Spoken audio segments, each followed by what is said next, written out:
Hello, don't know if you can hear the rain falling there.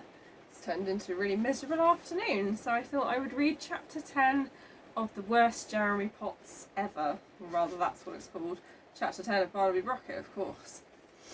So, Alistair opened the mailbox and glanced at the bills and junk mail he held in his hand, before noticing the postcard squashed between a flyer for a home cleaning company and a menu for a newly opened pizza delivery service. He recognised the handwriting immediately, and his heart beat a little faster as he started to read it. In the 9 days since Barnaby had floated away, the Brocket household had become a decidedly difficult place to be. Henry and Melanie were causing all sorts of bother, insisting that the police be called to search for their missing brother. But when Alistair told them that both he and their mother might be in serious trouble if the truth came out, they became a little less eager. "The authorities take a very dim view of these things," he said. "Why, before you know it, we could be in court and you two could be living in foster homes. And anyway, it's not as if it's our fault that Barnaby isn't here anymore. After all, he was the one who took his rucksack off." This was the official explanation that Alistair and Eleanor had agreed on. Barnaby had taken the bag off his shoulders, complaining yet again about the weight of the thing, and before he knew it, he was up in the air. Eleanor tried to save him, but she couldn't jump high enough. He'd been told 1,000 times, they said, how important it was to keep it on, but he was too willful to listen. Everything that had happened, they insisted, was Barnaby's own fault. But this was not enough to satisfy Henry and Melanie, who missed their brother dreadfully, and were causing scenes in front of their parents every evening, insisting that more be done to find him. Neither of them imagined for a moment that their parents weren't telling the truth. After all, there had been only one witness to the terrible thing that had happened at Mrs. Macquarie's chair, and that was Captain W.E. Johns.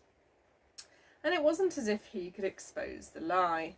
If only the child had been normal, Alistair thought, looking up and down the streets at the rows of even hedges and perfectly manicured lawns.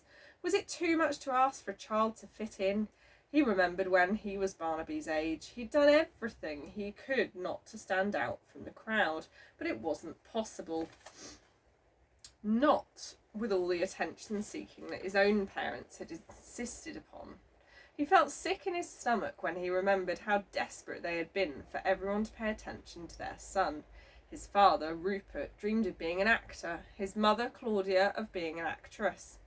They'd met in drama school in their early 20s, when they were quite convinced that they were going to become international film stars.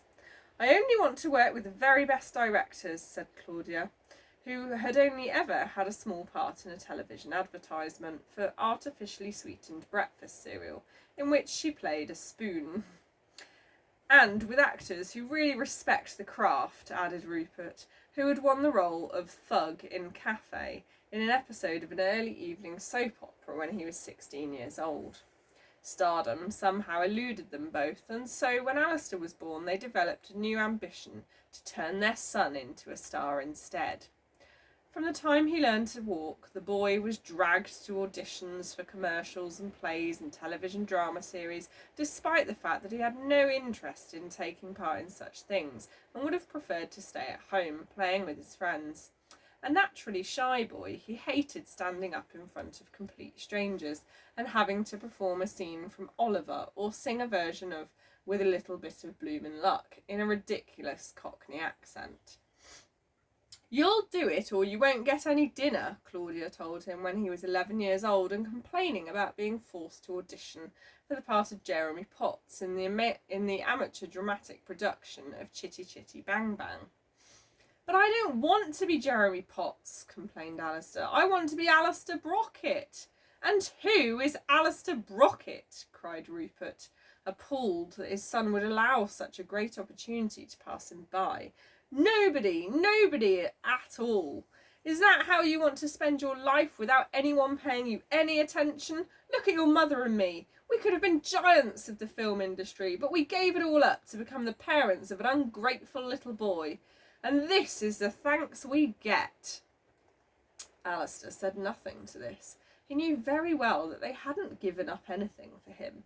that they'd been trying to be actors for years before he was born, so their lack of success was nothing to do with him. To his horror, and owing to the lack of better choices, Alistair won the part. For weeks he attended rehearsals reluctantly, having great difficulty remembering his lines and always dreading the moment when it was his turn to sing. It was bad enough with just the other cast members and director watching, but whenever he thought of a full audience sitting out there in a darkened auditorium, it was enough to make him want to throw up. "I don't want to do it," he told his parents the day the play was due to open. "Please don't make me." But nothing he could say could make them change their minds, and a few hours later he went on stage with his legs feeling like jelly. Over the course of the 2 hours that followed, at a conservative estimate, he remembered less than 5% of his lines, fell off the stage twice, tripped over a co-star's feet 6 times, and gave every impression of being about to wet his pants when Grandpa Potts declared that up from the ashes grow the roses of success. The local newspaper was scathing in its review, and the next day in school he was ridiculed by his classmates. "Never again," he told his parents when he went home that evening, wishing the ground would open up and swallow him whole. "I'm not going back on stage ever, and you can't make me. It's humiliating. I'm never ever going to stand out from the crowd again." Walking towards his front door now, some 30 years later, Alistair couldn't help but feel anger at his parents for putting him through this trauma at such a young age. Why, if they'd only let him be himself, a quiet, thoughtful, kind child, then maybe he would never have developed such a terrible fear of being noticed in the first place. And then perhaps he wouldn't have cared so much what people thought of his own children. "Anything in the post?" asked Eleanor as he went into the kitchen and looked around at his family who were eating their breakfast.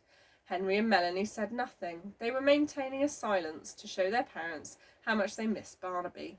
But neither Alistair nor Eleanor was giving them the satisfaction of noticing it, and he glanced up at the ceiling from where Barnaby's mattresses had recently been removed, and crumpled up the postcard, stuffing it in his pocket, determined to throw it in the wastepaper basket at work later that morning.